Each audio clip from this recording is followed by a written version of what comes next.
বাবারই তো ভালো উন্নতি হয়েছে, এখন পুরো দিতে পারি। দিব না? তুই আমাকে কত কিছু দিচ্ছিস, তুই আমাকে ভালোবাসি, তুই আমাকে সময় দিস, তুই আমার জন্য খাবার আনিস, তোর বাসায় যদি বর পক্ষের সদস্যকে চারাই দিস, মুখ দেখে যে টাকা দিয়ে যায় ওটা তো আমাকে দিস। আমার মনে হয় আমার একটু কিছু দেওয়া আছে। Thank you. নে এটা নে, এখানে 20,000 টাকা আছে। কি বলিস, এতগুলো টাকা? 20,000 টাকার পাত্র ছেড়ে দিছিস? লন্ডনই পাত্র, আর তাকে রিজেক্ট করার পর তো বাবা আমার উপর ভীষণ ক্ষেপে আছে। 15টা পাত্র রিজেক্ট করে ফেলছে অলরেডি। লাস্ট ওয়ার্নিং দিয়ে দিছে যে এবার যাই হোক, কানা হোক লুলা হোক হোয়াটএভার, আমাকে গছাই দিতে। তুই টেনশন নিস না, আমার মতো করে চেষ্টা করতেছি, বুঝছিস না? একটু সময় লাগবে, তুই চেষ্টা করতে করতে হয়ে যাবে। বাবাকে বল একটু ধৈর্য। Last warning. কিসের টাকা? আমি তো তোমার কাছে বাবা কোনো টাকা পাবো না। তুমি কি ভাবছো আমি তোমাদের খবর রাখি না? ফোনের মধ্যে কারে বলতেছিলা 5,000 টাকার কথা? বেতন যা পাইছি সবই তো পাঠাই দিচ্ছি, আমার দ্বারও তো 1 টাকাও রাখি নাই। এখন তোমরা যদি কও আরো 5,000 টাকা লাগবে, আমি টাকা কোথা দিয়ে পাবো? মানুষ না। দূর, এত ইমোশনাল হয় না তো, এটাই হচ্ছে তোমাদের সমস্যা, কথায় কথায় ইমোশনাল হয়। আসসালামু আলাইকুম। ওয়ালাইকুম আসসালাম। আপনি কি ইন্টারভিউ দিতে আসছেন? জি আপনি কি নিয়ে যেন গবেষণা করছেন? স্যার, ইংরেজি বিদ্যা। ইংরেজিকে এমন একটা রূপ দিচ্ছি যেটা সাধারণ মানুষের জন্য খুব সহজে বলতে আর বুঝতে সুবিধা। সেটা কিরকম? স্যার বলুন তো, আমি তোমাকে চিনি, এটার ইংরেজি কি? I know you. একদম ঠিক আছে, আমি এটাকে আমার মতো করে বানিয়েছি আই সুগার, আমি তোমাকে চিনি। বেয়াদব! আর একটা কথাও তুই বলবি না। এই হারামজাদা, তোর কি জন্ম হয়েছে ইংরেজি শেখানোর নামে এই দুনিয়ার মানুষকে পাগল করার জন্য? স্যার উত্তেজিত হবেন না, বসুন। আপনি আগামী 5 বছরে নিজেকে কোথায় দেখতে চান? আগামী 5 বছর পর আমি নিজেকে জঙ্গলে দেখি। আপনারা না আমার সাথে এই চাকরিটা ছেড়ে চলুন বান্দরবন। আমরা 3জন বান্দরবন যাওয়ার আগে নিউ মার্কেট যাবো, লাল মসলিন কাপড়ে 3টা আন্ডারওয়্যার বানাচ্ছি, বানায় 3জন পরে গাছের উপরে দাঁড়াবো। স্যার, তার কোনো সমস্যা? কি হয়েছে মামা? কি তুই আমার কাছে কাকে পাঠিয়েছিস? কেন, কোনো সমস্যা হয়েছে? ওর তো মাথায় সমস্যা আছে। ওকে যদি আমি চাকরি দিই তাহলে অফিসের সবাইকে পাগল করে ছাড়বে। আমাকে ডিটেইল বলো, আর কি হয়েছে? ও নাকি ওই যে লাল আন্ডারওয়্যার পরে জঙ্গলে যাবে টারজান হয়ে, আমাদেরকেও সাথে যেতে বলছে। বলো কি মামা? এমন অদ্ভুত স্বপ্ন কোনো সুস্থ মানুষ দেখতে পারে? আমি এই তোকে না জানাই আমার বড় মামার অফিসে পাঠাইছি চাকরিটার জন্য, তুই এটা কি করে আসছিস? কি উল্টাপাল্টা কথা বলে আসছিস ওখানে? আমি কত বড় মুখ করে বলছি সেটা ট্যালেন্টেড, একটা চাকরি দাও। আমাকে ছোট করলি না তুই এখানে? তোর বড় মামা ছিল? কি বলছিস তুই এখানে গিয়ে?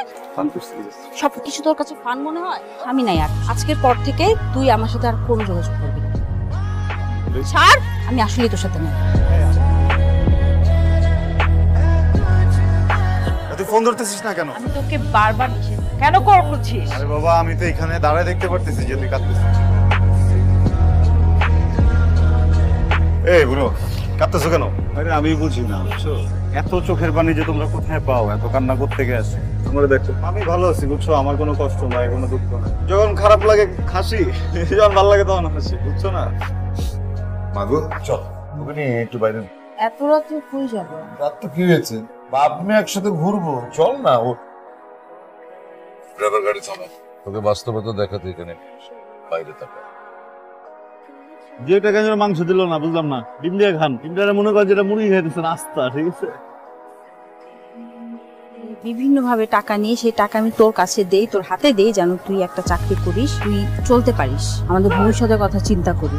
তুই সেই টাকাগুলা পথের ভিখারিদের মধ্যে বিলায় বেড়াস, ফুর্তি করিস ওদের সাথে। ভিখারি না, মানুষ। তো মানুষগুলোর মুখে খাবার তুলে দেওয়ার যে শান্তি, যে আনন্দ, কেন ওই প্রাসাদে বসে তুই বুঝবি কি? হিমু হতে চাস তুই? ওই সমস্ত কিছু না উপন্যাসেই থাকে, বাস্তব জীবনে ওগুলা কোনো অস্তিত্ব নাই। জীবনটা অনেক কঠিন। আমার জায়গায় আজকে অন্য কেউ হলে চলে যেত, কিন্তু আমি যাব না, কারণ আমি ছেড়ে যাওয়ার মানুষ না। চলো। এই দেখো তো কে আসছে। মামি। আরে তুই আয় ভিতরে আয়। আসসালামু আলাইকুম। এই ছেলে বাসা? মামা চিন্তার কিছু নাই তো, আমি কি আমাকে বিয়ে করবে তো? উনি এসছে। এই পাগলটারে তুই বিয়ে করবি? হ্যাঁ মামা, আজকে আমরা বিয়ে। তোর বাবা জানে? না, এটা আমার নিজের সিদ্ধান্ত।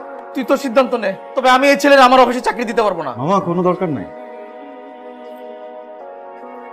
এই কি ব্যাপার, তুই কান্না লুকাচ্ছিস? হ্যাঁ না, কাঁদতেছিস কেন আগে এটা বল। কিছু কিছু কান্না দুঃখের কান্না না, এই কান্না কষ্টের না, আনন্দের কান্না। আমি সব সময় এই দিনটার কথা চিন্তা করতাম, এই দিনটার জন্য ওয়েট করতাম। ফাইনালি আজকে আমরা এখানে। তুই যে এমন মানুষ, সব সময় তোকে হারানোর ভয় কাজ করতো, মনে হতো হাতছাড়া হয়ে যাচ্ছিস। তোকে খুব ভালোবাসি জানিস, অনেক ভালোবাসি।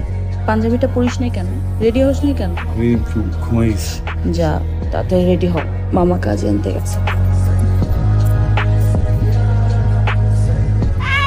গেল গেল আনিকা, কি সর্বনাশ হয়ে গেল, ওই ছেলে তো পালাইছে।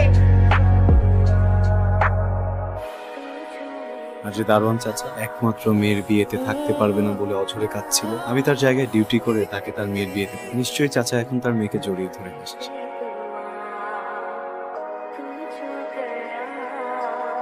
কি আপনারা কি করছেন?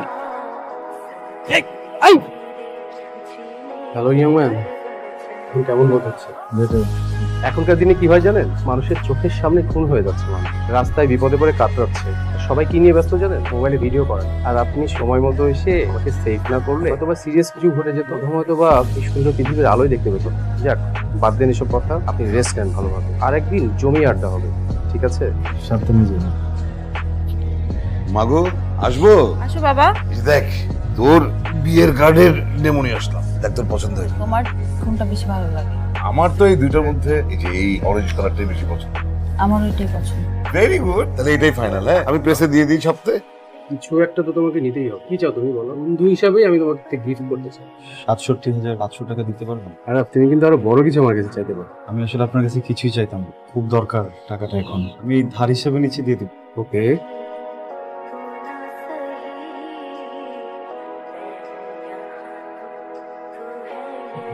দাঁড়াও, তুমি এখানে কেন এসেছো? এই বাড়িতে কি চাও তুমি? বাবা আসো।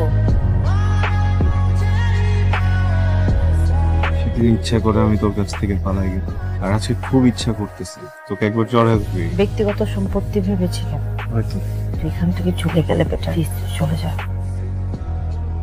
৬৭,৫০০ এই টাকাটার জন্য সবসময় পালা যেতাম, বুঝছিস? আজকে আমি দিয়ে গেলাম মুখটা, এটার জন্য আসতে দেরি হচ্ছিল, বুঝছিস? ভাবছিলাম যে যেদিন এই টাকাটা অ্যারেঞ্জ করতে পারবো তোর কাছে আসবো, এসে বলবো এই নিয়ে মুখ ব্যাপারটা বলবো চল বিয়ে করে ফেলবো। আজকে তো সব ঋণ শোধ করে দিলাম, তোর কাছে যত ভালোবাসা পাই দিতে হবে না, মাফ করে দিলাম।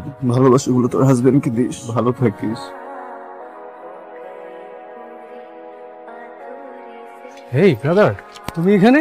দেখতে এসে নিজেই বিমুখ হয়ে গেছে। বুঝতে পারছি, তোমার বিয়ের দাওয়াত আমার খাওয়া হবে। আজ আমি আপনাদের সবাইকে একটা অদ্ভুত মানুষের সাথে পরিচয় করি। কারণ একটি বৃদ্ধ ব্যাংকের দারোয়ান যখন তার মেয়ের বিয়ের জন্য ছুটি পায় না, গ্রামের অসহায় মেয়েটা যখন তার বাবার জন্য প্রতীক্ষায় বসে থাকে, তখন এই মানুষটা তো বৃদ্ধ লোকের ডিউটি ড্রেস করে ডিউটি করে। আজ আমাদের শহরে যখন সবাই তাদের জীবন নিয়ে ব্যস্ত, তখন এই লোকটা তার নিজের জীবনের পরোয়া না করে আমাকে ছিনতাইকারীর হাত থেকে বাঁচায়। আঙ্কেল, আপনার মেয়েদের জন্য ব্যারিস্টার, ডাক্তার, ইঞ্জিনিয়ার আপনি পাবেন, মনুষ্যত্ব সেটা পাবেন না। এটা এই ছেলেটার মধ্যে আছে। আমি নিজেও নিজের বুকে হাত দিয়ে বলতে পারবো না যে এই মনুষ্যত্ব জিনিসটা আমার ভিতরে আছে কিনা। তুমি কি বলতে চাইছো সুজান? আঙ্কেল, ওর একটা চাকরি নাই, ওর কোনো সামাজিক মর্যাদা নাই, এটাই তো ওর অক্ষমতা। আর যদি তাই হয়ে থাকে তাহলে আজ থেকে ও আমার ব্যবসায়িক করে। অনেক বেশি হয়ে যাচ্ছে, প্লিজ। এখন বলেন আঙ্কেল, দিবেন আপনার মেয়ের হাত ওর হাতে? হ্যাঁ দাঁড়াও, আরে পাগড়ি বদল করে দিলেই তো বিয়ে হয়ে যায় না। বিয়ে পড়ানোর জন্য একজন কাজী লাগে, আর আমাদের কাজী দেরি করছে কেন? এই জুয়েল, যাও কাজী ডেকে নিয়ে আসো, আমি নিজে দাঁড়িয়ে থেকে আজকে এর সাথে আমার মেয়ের বিয়ে দাও। এখন তালি দাও।